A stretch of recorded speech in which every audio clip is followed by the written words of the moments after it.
बिस्मिल्लाहिर्रहमानिर्रहीम। Explore with Farooq में खुश आमदीद कहता हूँ। C18 इस्लामाबाद B17 के C ब्लॉक के बिल्कुल साथ जो एंट्रेंस है, अंदर से ही एंट्रेंस मिलती है इसको C ब्लॉक को। इसके साथ कॉर्नर का 10 मरले का प्लॉट जिसके ऊपर डे 1 से सारी वीडियोस बनी हुई हैं कि अव्वल ईंट इस्तेमाल की गई है, कौन सा मटेरियल है, किस ग्रेड का सरिया है, सारा कुछ आपको वीडियो में दिखाते हैं। और ये वॉकिंग डिस्टेंस पे है, मतलब जो मेन अंदर से जो गेट है C18 और B17 के C ब्लॉक का जो गेट है बिल्कुल उससे करीब तरीन जगह पे है। और अब मार्गला रोड की वजह से भी इसकी बड़ी अहमियत हो गई है। यहाँ पे नॉर्मल प्लाट तकरीबन 50-60 लाख का है और कॉर्नर प्लाट 70-80 तक भी पहुँच गया है। तो यहाँ पे ये डबल यूनिट 5 मरले के 2 सेट बनाए गए हैं 10 मरले पे। अगर इसकी ग्रे स्ट्रक्चर की आज की लागत भी निकाल लें तो तकरीबन 1 करोड़ तक इस पे लागत आ रही है। और इसको तैयार करते हैं तो 10 मरला डबल स्टोरी जगह तैयार करते हैं तो 2 करोड़ इस पे लागत आती है। तो इस लिहाज से देखा जाए तो आज जितना मटेरियल की महंगाई है तो और मटेरियल की क्वालिटी ऑफ कंस्ट्रक्शन और जिस तरीके से बनाया गया है, सफाई सुथराई आपके सामने है। तो ये घर जनाब आपका मुंतज़िर है, एक पोर्शन में आप रह लें और एक पोर्शन को किराए पे लगा दें। सिंगल स्टोरी फ़िलहाल घर है, ग्रे स्ट्रक्चर है, प्लस्तर अभी नहीं हुआ है। तो अगर आप गुजारे के तौर पे लेना चाहते हैं तो 5 लाख के अंदर अंदर आप एक सेट को गुजारे लायक तैयार कर सकते हैं। अगर बहुत वीआईपी तैयार करना चाहें तो 40 लाख रुपया एक यूनिट के ऊपर आपका मज़ीद लगेगा, लेकिन उसमें तो फिर A1 कैटेगरी हो जाएगी। असल चीज़ जो देखनी चाहिए कि आप अंदर मटेरियल क्या इस्तेमाल करते हैं। बहुत से घर बन जाते हैं, ऊपर से चमक धमक होती है, लेकिन उसके अंदर मटेरियल क्या होता है ये कोई नहीं जानता। तो ये डे 1 से इसकी वीडियोस बनाई गई हैं कि अंदर कौन सा माल मटेरियल लगाया गया है। आपके सामने अव्वल ईंट है और किस हद तक बुनियादें खोद के नीचे तक गए हैं। और फिर उसके ऊपर ये जो 1.5 फुट बाई फुट का बीम है जो कि बिल्डिंग की असल मजबूती होती है। फिर उसके ऊपर लंटर अभी आगे दिखाते हैं कि लंटर पे क्या क्या इस्तेमाल किया गया है। बिल्कुल छोटा खाना रखा गया है, सरिये की बचत नहीं की गई। और फिर इसमें जो वर्टिकल कॉलम्स हैं ये सामने हैं आपके सारे, कितने वर्टिकल कॉलम्स छोड़े गए हैं। ये चीज़ें तो बाद में छुप जाती हैं, जब आप घर बना लेते हैं तो ये चीज़ें नज़र नहीं आती कि नीचे आपने क्या किया था।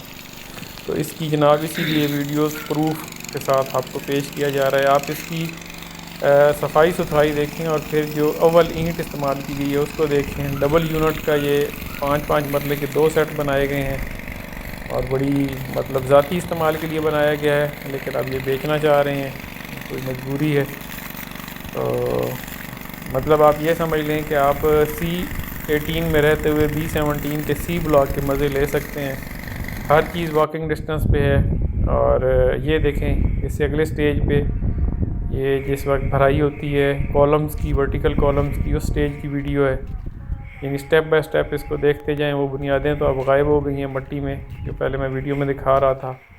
तो बेसिक चीज़ आपको स्ट्रक्चर देखना चाहिए कि घर का स्ट्रक्चर कैसा है। वरना ठेकेदार जैसे किस्म के घर बनाते हैं ना, जहाँ पे आम बंदा 1.5 करोड़ लगाता है, ठेकेदार 1 करोड़ में तैयार कर देता है। तो वो बचते हैं इसी मटेरियल में करता है जो यहाँ पे नहीं की गई। तो इस सारी तबलीग का मकसद ये है कि आपकी आंखों के सामने है कि मटेरियल कैसा इस्तेमाल किया गया है। डे 1 से इसकी वीडियोस मौजूद हैं ताकि आपके ज़हन में किसी किस्म का कोई सवाल ना हो कि घर को किस तरह से बनाया गया है। अल्लाह जानता है बुनियादें कितनी खोदी गई हैं, वो मज़बूत हैं कि नहीं, कल को कोई क्रैक्स ना आ जाएं। तो वो रिकॉर्ड के तौर पे आपके सामने है सारा कुछ।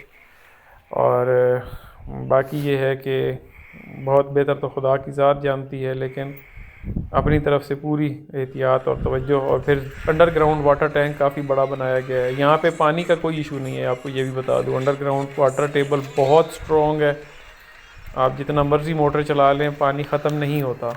शायद इसकी एक वजह यह है कि यहाँ पे अभी ज़्यादा आबादी नहीं है, और वैसे भी B17 में पानी का इशू नहीं है इस एरिया में। और ये जो C ब्लॉक है B17 का और ये C18 की ये वाली साइड, ये मार्गला रोड की एक्सटेंशन के बिल्कुल करीब है।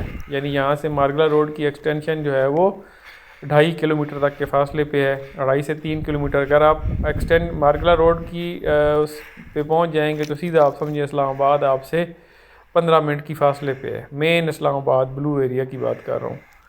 तो D12 ये सारे सेक्टर यहाँ से मतलब ऐसे कनेक्टिविटी इसकी बेहतर हो जाएगी। फिर इस एरिया से ही आपको मोटरवे पे बड़ी आसान एक्सेस हो जाएगी। यानी वो जो आप तरनौल से या ऊपर से AWT इंटरचेंज की तरफ आपको अंदर अंदर से जाना पड़ता था और बड़ा गैर महफूज था, तो मार्गला रोड की वजह से वो सारी भी आपको आसानी मिल जाएगी। ये अब अगले स्टेप्स पे देखें, आप देखें ईंट की अव्वल क्वालिटी, यानी ईंटें किस किस्म की लगाई गई हैं, ये सारी चीज़ें आपके सामने हैं, कोई चीज़ ढकी छुपी नहीं है। और वर्टिकल कॉलम्स चेक करें, वो ज़ेर ज़मीन जो कुछ पहले दिखा दिया है वो तो सारा दब गया है मट्टी में, तो ये भी चीज़ें बाद में नज़र नहीं आती जो भी दिखाया जा रहा है। फिर इसके ऊपर जो लंटर है, मेन चीज़ जो पूरी बिल्डिंग की मजबूती होती है, उसमें कितने टन सरिया इस्तेमाल किया गया है वो मैं आपको ऊपर जाके दिखाता हूँ। कि इसका जो सरिये का खाना छोड़ा जाता है ना, यानी जब हॉरिजॉन्टल और लंबाई और चौड़ाई के रुख जो उसमें सरिये की बार्स इस्तेमाल होती हैं कि उनके दरमियान कितना गैप है, तो वो आप देखेंगे 5 इंच का अंदर गैप बच रहा है। यानी इतना ज़्यादा जैसे कहना चाहिए थोक के भाव सरिया इस्तेमाल किया गया है। अब इस वक्त अगर आप सरिये का रेट निकालें और सीमेंट का रेट निकालें तो ये कंस्ट्रक्शन कास्ट आपको मैनी फोल्ड हो गई है। तो ये थोड़े अच्छे टाइम पे बना हुआ है। ये 55 रुपये लीटर वाला इजाफा तब नहीं हुआ था, और तब भी खैर इतना सस्ता तो सीमेंट सरिया नहीं है। और अब कितना पहुंच गया है ये अब आप ज़रा चेक कर लें मार्केट, तो आपको होश आ जाएगा कि क्या हालात हैं। ये 2 सेट्स हैं, उस तरफ से भी इस तरफ से भी, दोनों तरफ एक एक गाड़ी पार्क हो सकती है। यानी 5-5 मरले के 2 सेट्स बनाए गए हैं। इसके ऊपर अगर थोड़ा बहुत ख़र्चा करें और गुजारे लायक, ज़ाहिर है जो बंदा ऐसे घर ख़रीदेगा वो भी हमारी ही कैटेगरी का वर्किंग क्लास का बंदा होता है, तो वो बड़े आराम से कंप्रोमाइजिंग लाइफ गुजारनी होती है। ये देखें, ये चीज़ मैं असल बात कर रहा था, जिसकी सारी वकालत कर रहा था कि ये जो सरिये का खाना है, चेक करें कि कितना भारी सरिया इस्तेमाल किया गया है और किस मकदार में सरिया इस्तेमाल किया गया है। बाकी आप चीज़ें आपके सामने हैं, लेकिन ये चीज़ें तो छुप जाती हैं। जब लंटर पड़ जाता है तो ये चीज़ें नज़र नहीं आती। तो सबूत के तौर पे आप ये देख लें कि यहाँ पे सरिये का कितना गैप रखा गया है। जो कंस्ट्रक्शन की फील्ड में उनको पता होगा कि ये किस हद तक मजबूत स्ट्रक्चर है। तो ये जनाब अब आपको जो आस्किंग प्राइस है कोई 1 करोड़ के लगभग में आपको आस्किंग है, इसमें हो सकता है 4-5 लाख की गुंजाइश आपको मिल जाए। तो इस पे ज़रूर तवज्जो दें जनाब, ख़ास तौर पे लो इनकम ग्रुप जो कि अपने घर का ख्वाब रखते हैं और करीब सारी सहूलतों को भी इंजॉय करना चाहते हैं। मेन इस्लामाबाद की तरफ भी आसान एक्सेस है, मोटरवे की तरफ से भी आसान एक्सेस है, और एक तसल्ली वाले मटीरियल के साथ बना हुआ घर लेना चाह रहे हैं तो वो ज़रूर देखें। ये वो दोबारा बुनियादों वाली वीडियो एक शामिल की है ताकि आपको ये पिछली याद करा दूं कि इसमें क्या कुछ है। तो आखिर पे मैं इसके ग्रे स्ट्रक्चर जो तैयार है उसकी वीडियो दिखाता हूँ। बाकी आप ख़ुद समझदार हैं, इसकी तसल्ली के लिए अगर ख़ुद खोद के देखना चाहते हैं तो वो भी हाजिर है। पानी का यहाँ पे किसी किस्म का कोई इशू नहीं है। तो रब्ता करें जी 03339827 और इसकी लिविंग इख्तियार कर लें, जहाँ पे आपको किसी किस्म की फ़्यूचर में कोई परेशानी नहीं होने वाली कि पता नहीं मटेरियल हम जिस घर में रह रहे हैं वो कितना मजबूत स्ट्रक्चर है। जहाँ पे आप अपने बच्चों को ठहराना चाहते हैं, रहाना चाहते हैं, तो वो चीज़ मजबूत होना ज़्यादा ज़रूरी होती है कि जहाँ पे आपकी कीमती असासा आपकी औलाद सो रही है वो घर कितना मजबूत है, ये बड़ी चीज़ मैटर कर रही होती है। तो जनाब सबसे बेहतर ये है कि आप आ जाएँ, इसको विज़िट करें और फिर फ़ैसला करें कि आपको यहाँ पे ये बाय करना चाहिए नहीं करना चाहिए। ये साइमल्टेनियसली आपकी रेंटल इनकम भी है। अभी तो सिंगल स्टोरी है, सिंगल स्टोरी में एक पे आप रह लें और दूसरे को किराए पे लगा दें, फिर ऊपर भी आप एक स्टोरी बना सकते हैं। यानी 3 यूनिट्स आप किराए पे दे दें और जो 1 यूनिट है वो अपने पास रखें, तो आपको ठीक ठाक रेंटल इनकम जनरेट होगी जिससे आप बड़ी आसानी से रह सकते हैं। ये देखें, ये एक इस तरफ एक गाड़ी और एक उस तरफ गाड़ी पार्क हो जाएगी। तो अगर गुजारे के तौर पे लिविंग बनाए तो सिर्फ 5 लाख में अभी आप एक पोर्शन में एंट्री मार सकते हैं। बाकी फिर जितना मर्ज़ी ख़र्चा करते जाएं वो तो फिर बंदा पूरा नहीं पड़ता। लगाने पे लगाएं तो इसके ऊपर 50 लाख और भी लग सकता है। काइंडली मेरे चैनल को लाइक, सब्सक्राइब और शेयर कर दें। अस्सलाम वालेकुम रहमतुल्लाहि व बरकातुहू।